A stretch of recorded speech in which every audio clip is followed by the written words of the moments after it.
کیا کبھی آپ کے والدین نے کوئی ایسی بات آپ کو بتائی جس کے بارے میں آپ سوچیں کہ یہ سچ ہے بھی یا نہیں؟ آپ کی خاندانی تاریخ کے بارے میں کوئی انکشاف جسے سن کر آپ صرف یہی کہہ سکیں کیا واقعی؟ ایک رات میرے ساتھ ایسا ہوا۔ تب تک میری اور ڈارلن کی شادی ہو چکی تھی، ہمارے 2 بچے بھی تھے۔ رات کے کھانے پر میرے ماں باپ گزشتہ دور کو یاد کیا کرتے ہیں، تو وہ اس وقت کو یاد کر رہے تھے جب میں چھوٹا تھا، جیسے 4، 5 یا 6 کلاس میں۔ میری ماں نے کہا، کیا تم نے کبھی اپنی دادی لل کو دادا جان سے بات کرتے ہوئے دیکھا تھا؟ وہ میرے پردادا اور پردادی تھے، وہ میرے ددیال والے تھے۔ ہم ان کے گھر جایا کرتے تھے، بہت مزہ کرتے تھے۔ وہ کھانا بناتی تھیں۔ دادی بڑی خوش مزاج قسم کی خاتون تھیں۔ دادا ہمیشہ اوپر والے کمرے میں ہوتے۔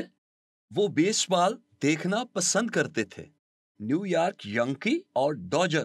ہم سیڑھیوں سے اوپر ان کے پاس جاتے اور پھر ہم واپس دادی کے پاس آتے اور بات کرتے، اور ہم نے کبھی نہیں سوچا کہ کیا ہم نے انہیں بات کرتے دیکھا ہے۔ کیا عجیب خیال ہے یہ بھی۔ اور میں نے کہا، میرے خیال میں نے کبھی ایسا دیکھا ہے؟ اور میری ماں نے میرے باپ کی طرف دیکھا اور باپ نے کہا، ٹھیک ہے بتاؤ۔ اور ماں نے کہا، وہ بات نہیں کرتے تھے۔ کیا مطلب وہ بات نہیں کرتے تھے؟ ٹھیک ہے، مطلب دادا جان سٹیل فیکٹری میں کام کرتے تھے۔ ایک دن دادی لل فرش دھو رہی تھی، اپنے ہاتھوں اور گھٹنوں پر ہو کر سارا فرش چمکا دیا۔ اس دن باہر بارش ہو رہی تھی۔ جب دادا جان گھر آئے تو انہوں نے اپنے مٹی سے بھرے ہوئے بوٹ نہیں اتارے اور کچن کے فرش پر سے گزرتے ہوئے اوپر گئے، اور جب وہ نہا کر سیڑھیوں سے اترے، انہوں نے نوٹس کیا کہ کچن کے میز پر صرف کھانا موجود ہے، لیکن ان کی بیوی کہیں نظر نہیں آ رہی۔ تو انہیں احساس ہوا کہ انہوں نے کیا کیا ہے۔ وہ اپنے اندر کچھ ضدی ہو گئے کہ ٹھیک ہے، اگر تم ایسا چاہتی ہو تو ایسا ہی صحیح۔ انہوں نے اپنا کھانا کھایا، سیڑھیوں سے اوپر گئے۔ اس رات وہ الگ الگ بستر میں سوئے، اور اگلی صبح جب وہ ناشتے کے لیے نیچے آئے تو دادی کہیں نہیں تھی، لیکن ان کا ناشتہ میز پر موجود تھا۔ میں نے کہا، آپ مذاق کر رہے ہیں؟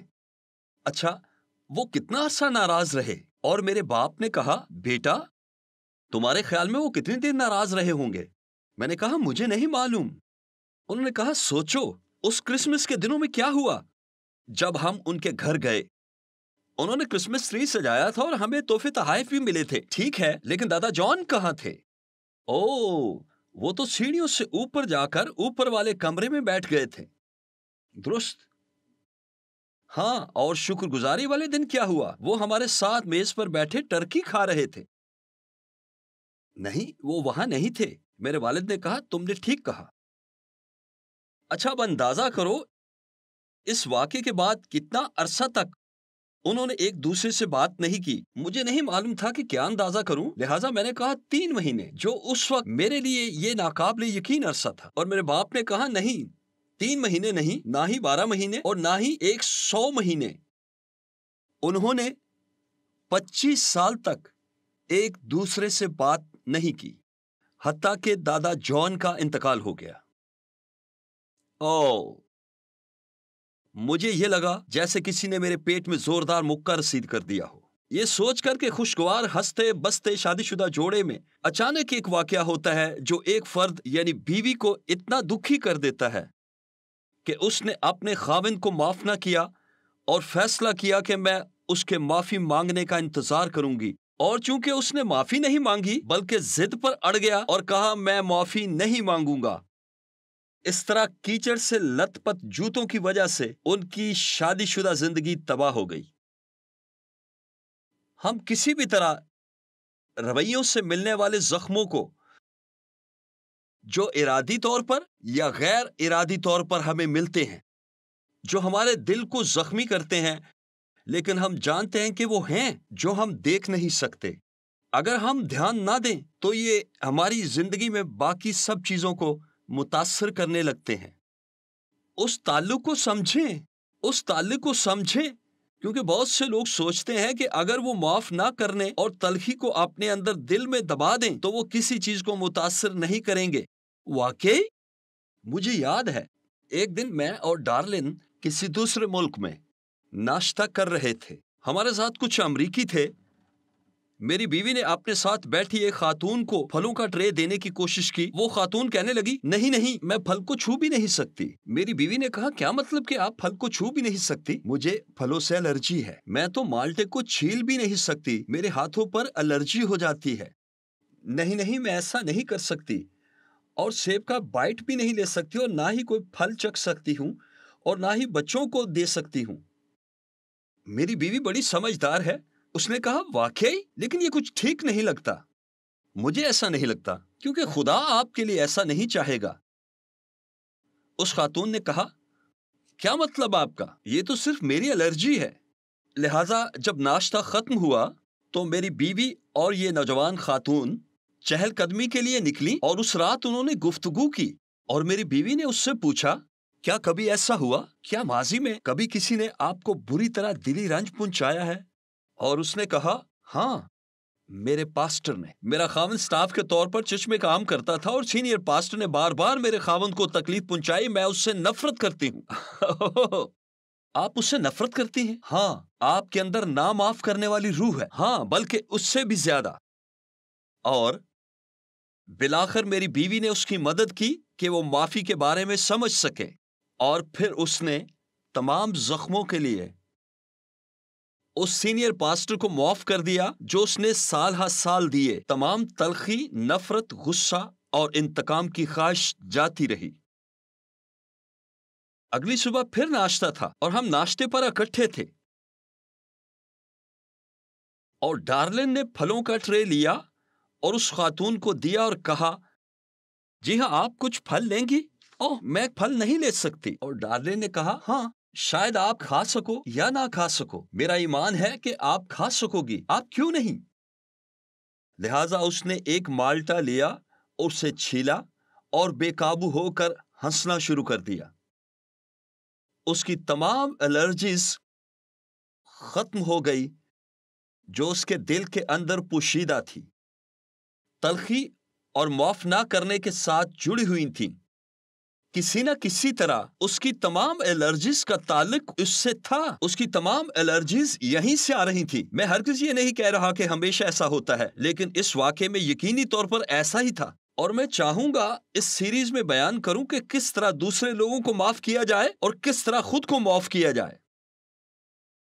آپ یہ سچائیاں عظیم ترین استاد سے سیکھیں گے جس کا نام یسوع ہے, اور یہ سچائیاں آپ کے دماغ کو ہلا کر رکھ دیں گی.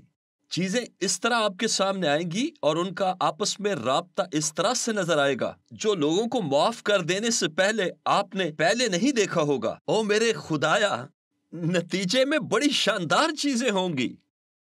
جب آپ اپنے آپ کو معاف کرتے ہیں, جو کچھ آپ پہلے کیا کرتے تھے وہ باتیں نہ سمجھ آنے والے انداز میں اپنے تمام متعلقہ ذہنی اذیت کے جال سمیت غائب ہونے لگتی ہیں. اب میں آپ کو بتاؤں گا کہ یہ کس طرح سچ ہے. اور آپ جانتے ہیں کہ امریکہ میں ہم اکثر کہتے ہیں کہ 1 سے 10 کے پیمانے پر 1 کا مطلب ہے جس کے بارے میں بہت کم سوچتا ہوں, اور 10 کا مطلب ہے کسی بھی چیز کی انتہا. سو اگر ہم کہیں کہ 1 سے 10 کے پیمانے پر آپ اپنی نوکری سے کس قدر لطف اندوز ہوتے ہیں, 10 محبت کو اور 1 نفرت کو ظاہر کرتا ہے. کتنا بڑا معاملہ ہے آپ کے خیال میں خدا کے لیے معاف نہ کرنا. خدا کے حضور اگر ہم اوپر جاتے ہیں, وہ ہمیں اپنے تخت کے سامنے آنے کی اجازت دیتا ہے, وہ ہمیں اندر آنے دیتا ہے, اور ہم کہتے ہیں اے خدا, جب ہم زمین پر کسی کو معاف نہیں کرتے تجھے کتنا پریشان کرتا ہے. تو یہ 1 سے 10 کے پیمانے پر آپ کے خیال میں اس کا جواب کیا ہوگا؟ آپ سمجھتے ہیں کہ یہ 2 یا 3 ہوگا. شاید یہ اچھا تو نہیں لیکن اتنا برا بھی نہیں, یا یہ یا وہ. یہاں یسوع ایک بات ظاہر کرتا ہے جو آپ کو چونکا دے گی. 1 سے 10 کے پیمانے پر خدا کے نزدیک یہ 10 ہے, یہ شدید ہے. ہم کیسے جانیں گے؟ ہمیں اس طرح پتا چلا کہ یسوع نے ہمارے بارے میں, خدا کے بارے میں اور معاف نہ کرنے کے بارے میں بتایا.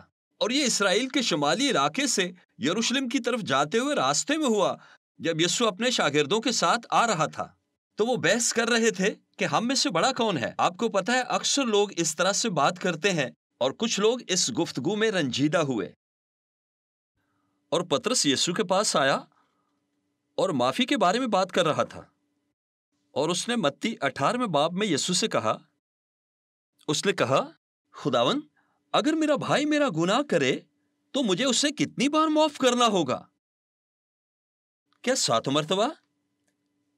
اور یہ بہت ہے؟ میں یہ کہنے کی جسارت کروں گا کہ ہم میں سے بہت لوگ ایک ہی شخص کو 7 مختلف اوقات پر معاف نہیں کر سکتے۔ جب پترس نے یہ کہا تو وہ سوچ رہا تھا کہ 7 بار معاف کرنا بہت بڑی بات ہے۔ پترس کے مطابق یسوع پترس کو شاباش دیتے، لیکن یسوع نے ایسا نہیں کیا، بلکہ یسوع نے کرکٹ کی سخت گیند کی طرح طنز فکرہ کسا۔ کرکٹ میں یہ ایسی گیند سمجھی جاتی ہے جو سامنے سے آتی ہے اور پھر اچانک مڑ جاتی ہے اور بیٹسمین کو حیران کر دیتی ہے۔ اور یسوع نے پترس سے کہا، میں تجھے یہ نہیں کہتا پترس، میں تجھے یہ نہیں کہتا کہ 7 مرتبہ، بلکہ 7 کے 70 مرتبہ۔ اوہ، کیا 7 کے 70 بار؟ کیا 7 کے 70 بار یعنی 490 مرتبہ؟ اس کا مطلب ہے کہ اس کی کوئی حد نہیں۔ اب میں آپ کے بارے میں نہیں جانتا، لیکن آپ کیا سوچتے ہیں کہ یسوع مبالغہ آرائی کر رہا تھا؟ آپ کے خیال میں کوئی ایسی بات تھی؟ یا یسوع کوئی راز افشا کرنے جا رہا تھا کہ کس طرح کوئی دوسرے کو معاف کر سکتا ہے؟ 7 کے 70 بار۔ ہم نے تحقیق کی ہے کہ ہم میں سے بہت سے معاف نہیں کرتے۔ در حقیقت میں نے مختلف ممالک میں مختلف کلیسیاؤں کے پاسٹر سے پوچھا کہ آپ کی کلیسیا میں کتنے لوگ معاف نہ کرنے کی روح میں جکڑے ہوئے ہیں، اپنے والدین سے، اپنے خاندان کے افراد سے، پڑوسیوں سے، اپنے ساتھ کام کرنے والوں سے، حکومت میں کسی شخص سے، کسی دوسری قوم کے افراد سے۔ انہیں کچھ ایسے زخم ملے جن کو انہوں نے معاف نہیں کیا۔ ہم کو معلوم ہے عام پاسٹر کیا کہتے ہیں۔ ہم نے ایک بھی پاسٹر نہیں دیکھا جس نے اس کے علاوہ کچھ کہا ہو کہ میرے لوگوں میں 95 سے لے کر 100% تک لوگ اس وقت معاف نہ کرنے کے بندھن میں بندھے ہوئے ہیں۔ میرے دوست، آپ جانتے ہیں کہ سچ کیا ہے؟ کوئی بھی اسے بیماری سے نہیں جوڑتا، اسے معاف نہ کرنے کے نتیجے کے ساتھ نہیں جوڑا گیا۔ ہم سوچتے ہی نہیں کہ ہم نے معاف نہیں کیا، لہٰذا جب تک ہم اسے چھپاتے اور اپنے اندر دفن کر دیتے ہیں، اس کے بارے میں بات نہیں کرتے کہ اس کے نتائج ہمیں بھگتنے ہیں۔ لیکن جیسا آپ اس سیریز میں دیکھیں گے، اور یہ سچائی کے علاوہ کچھ نہیں ہو سکتا۔ آپ اس سچائی کو جان لیں گے کہ میرے اور آپ کے اذیت اٹھانے کے درمیان تعلق کس طرح ہے۔ جی ہاں، آئیے دیکھیں کہ یسوع نے کس طرح پترس اور دوسروں کو جو سن رہے تھے سمجھایا، کیسے کوئی 7 کے 70 بار کسی کو معاف کر سکتا ہے۔ چلے اگر میں آپ کے پاس آتا ہوں اور پوچھتا ہوں کہ جو مسیح نے کہا اسے کیسے کریں، زیادہ تر وہ لوگ جو کہ مسیح لوگ ہیں کہیں گے، چونکہ خدا نے میرے بے شمار گناہوں کو معاف کیا تو مجھے بھی دوسروں کو معاف کرنا چاہیے۔ ٹھیک ہے، یہ درست ہے۔ اور غیر مسیح لوگ کہیں گے کیونکہ یہ درست کام ہے اس لیے کرنا چاہیے۔ آپ کو معلوم ہے کہ ہم لوگ کامل نہیں، ہم دوسروں کو تکلیف دیتے ہیں۔ آپ جانتے ہیں کہ ہمیں دوسروں کے ساتھ وہی کرنا چاہیے جس کی ہم توقع کرتے ہیں، لیکن اگر آپ 7 کے 70 بار کہتے ہیں تو آپ الجھن میں پھنس جائیں گے، ہے نا؟ کیونکہ اگر وہ 2 وجوہات کام کریں گی، یعنی اگر مسیح برادری معاف کرے، کیونکہ ہم جانتے ہیں کہ خدا نے ان سب کے گناہ معاف کیے اور جو کچھ مسیح نے کیا اس لیے ہمیں دوسروں کو معاف کرنا ہے، تو پھر کیوں 95 سے 100% لوگ مسیحی معاف نہ کرنے کی روح میں زندگی گزار رہے ہیں؟ یہ حل جو سچ ہے کام نہیں کر رہا۔ اس بارے میں سوچیں۔ اگر آپ غیر مسیح لوگوں سے یا دوسرے ایماندار لوگوں سے بات کریں تو سب ہی میں معاف نہ کرنے کا تناسب 95 سے 100% ہے۔ اس طرح کیوں ہے؟ کیونکہ ہم سب زخم خوردہ ہیں۔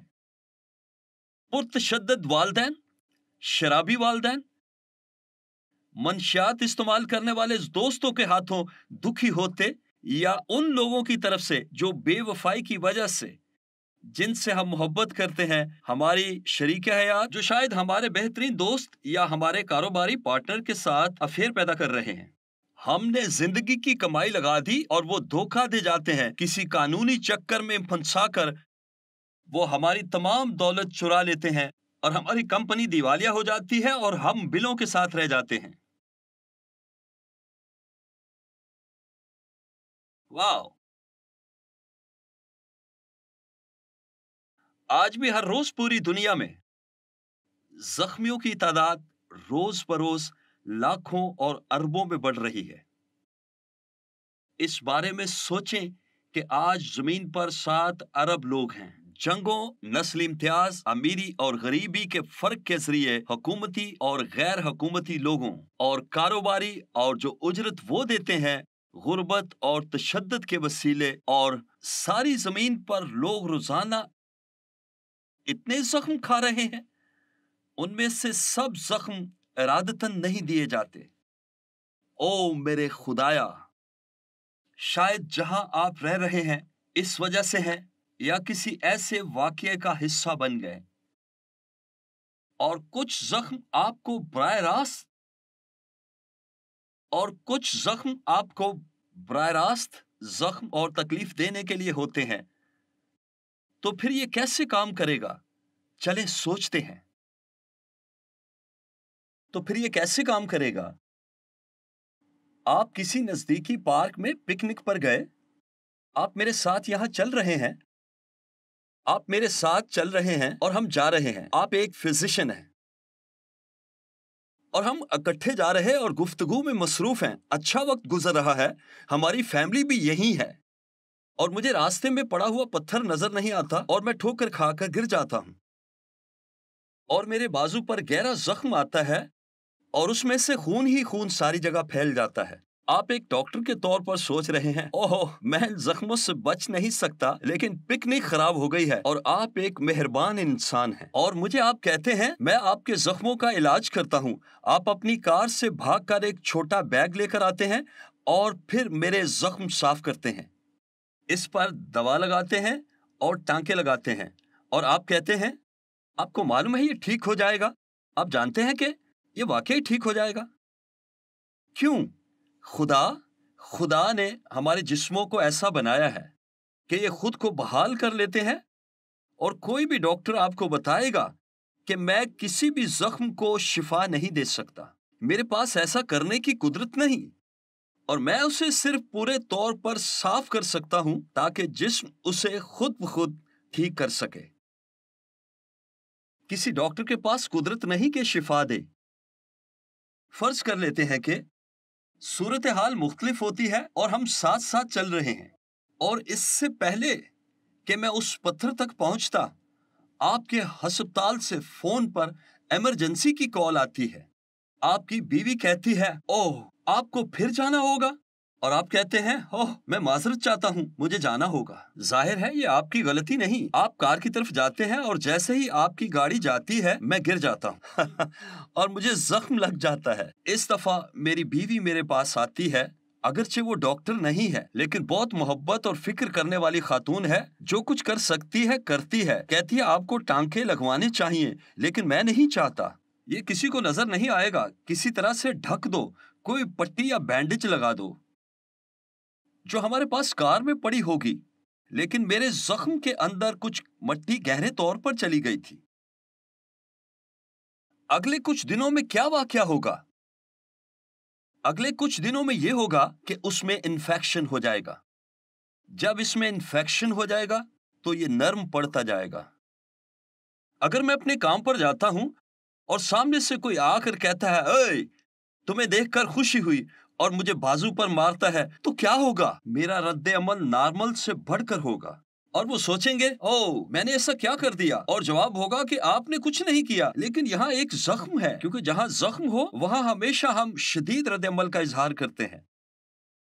اور اگر میں وقت پر زخم میں سے گند باہر نہیں نکالوں گا اور اس انفیکشن کو صاف نہیں کروں گا، آخر کار آخر کار اس زخم میں سرخ سی لکیر بن جائے گی جو انفیکشن ہے، اور یہ میرے جسم میں پھیل جائے گا اور پھر جلد ہی مجھے بخار ہو جائے گا، اور پھر یہ میرے باقی سسٹم میں بھی پھیل جائے گا، کیونکہ انفیکشن پھیلتے ہیں، ایسا ہی ہے نا؟ جی، لیکن یہ پھیلے بغیر نہیں رہتے۔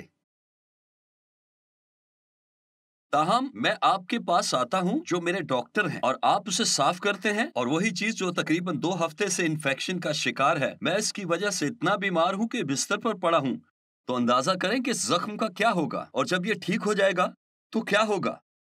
آخر میں زخم کا ایک نشان رہ جائے گا۔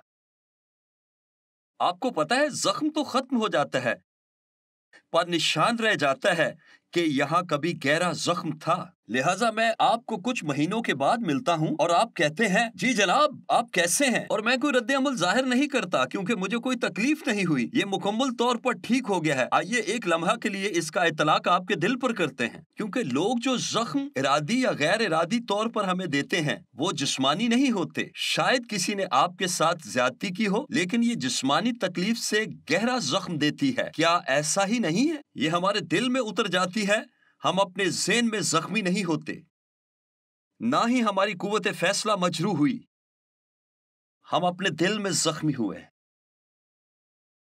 فرق صرف اتنا ہے کہ ہم ان زخموں کو دیکھ نہیں سکتے کیونکہ وہ پوشیدہ ہیں۔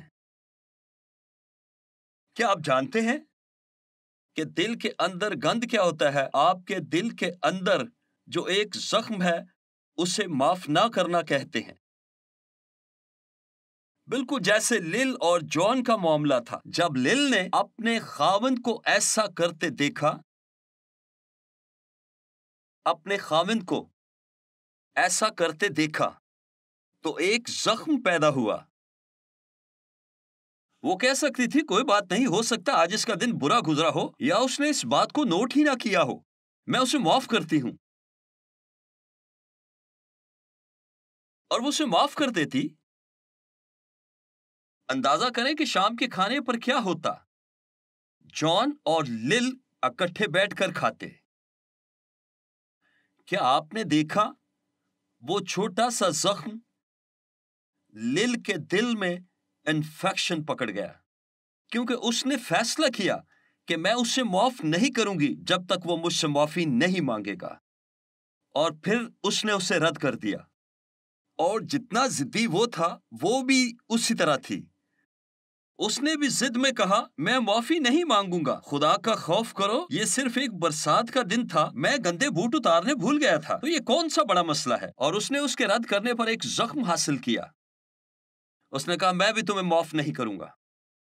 ان دونوں کے زخم ناسور بن گئے اور وہ پھیل گئے، اور اس سیریز میں آپ معاف نہ کرنے کے 7 مختلف مراحل کے بارے میں جانیں گے جو جسمانی زخم کی طرح ہے، اگر آپ اسے صاف نہیں کرتے تو خراب سے خراب ترین ہوتا جائے گا۔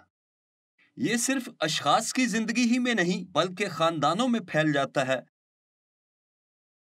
اور یہ مذہبی گروہوں میں بھی پھیل جاتا ہے، بلکہ مختلف نسلوں کے درمیان پھیل جاتا ہے۔ لوگ جو بات نہیں سمجھتے وہ یہ ہے کہ یہ اس وقت تک نہیں جائے گا جب تک وہ معاف نہیں کرتے، اور اس سے بھی گہری بات یہ ہے کہ آپ گہرے طور پر اذیت اٹھا رہے ہیں۔ آپ نے کبھی بھی اس اذیت کے اس تعلق کو نہیں پہچانا جو کہ آپ کے معاف نہ کرنے کے گناہ کے ساتھ ہے۔ یسوع ہمیں حکم دیتا ہے کہ ہم معاف کریں، یہ حکم ہے۔ اگر میں اس حکم کی فرما برداری نہیں کرتا، اس کے کچھ نتائج ہیں اور وہ منفی ہیں، اسے تربیت کہتے ہیں۔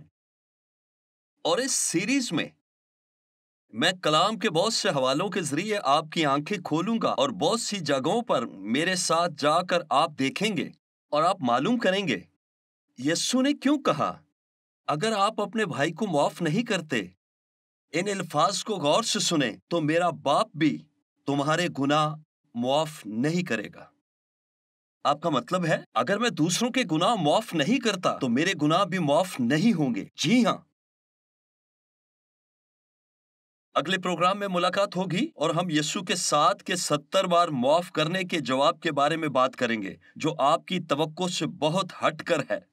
اس وقت تک معاف کرنے کے لیے تیار ہو جائیں۔ شکریہ۔